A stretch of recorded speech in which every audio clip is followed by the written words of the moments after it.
আপনারা চিনেন সুবল আহ, কুমার দেব, আমাদের ওনার ছেলে অরিন্দম দেব, ওনার বাড়ি বনমালীপুর। ওনার ঘরেই উনি ছিলেন। ওনার গলার একটা চেইন, সোনার চেইন, যেটার মার্কেট ভ্যালু 5.5 লাখ টাকা, ওই চেইনটা মিসিং হয়ে যায়, চুরি হয়ে যায়। এরপরে অ্যাকর্ডিংলি উনি আমাদের কাছে কালকেই সকালবেলা এসেছিলেন যে আমাদের কাছে আমার গলার চেইনটা তো চুরি হয়ে গেছে। অ্যাকর্ডিংলি আমরা আমাদের ওমেন অফিসার কমলা রানী মুরা সিংকে দায়িত্ব দিই, এবং সঙ্গে সঙ্গে ধরে যে পরিচারিকা যারা আছে ওই পরিচারিকার সঙ্গে কথা বলেছে, ইনকোয়ারি করেছে, এবং একজন পরিচারিকার বাড়িতে রেড করেছে।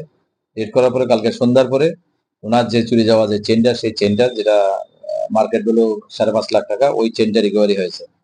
তাছাড়া আমাদের আজকে আরেকটা রিকভারি হয়েছে। আমাদের যে দুইটা, একটা ইলেকট্রিক বাইসাইকেল এবং আরেকটা দামি বাইসাইকেল, দুইটার দাম মোর দেন 50,000।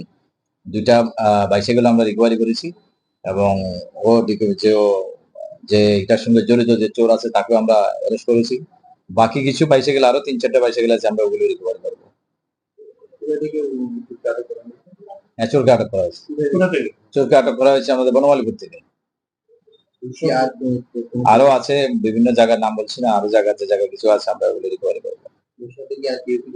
থাকতে পারে, ওদের গ্যাং তো থাকবেই। ওদেরকে আস্তে আস্তে আমরা রিকভারি করে ওদেরকে আমরা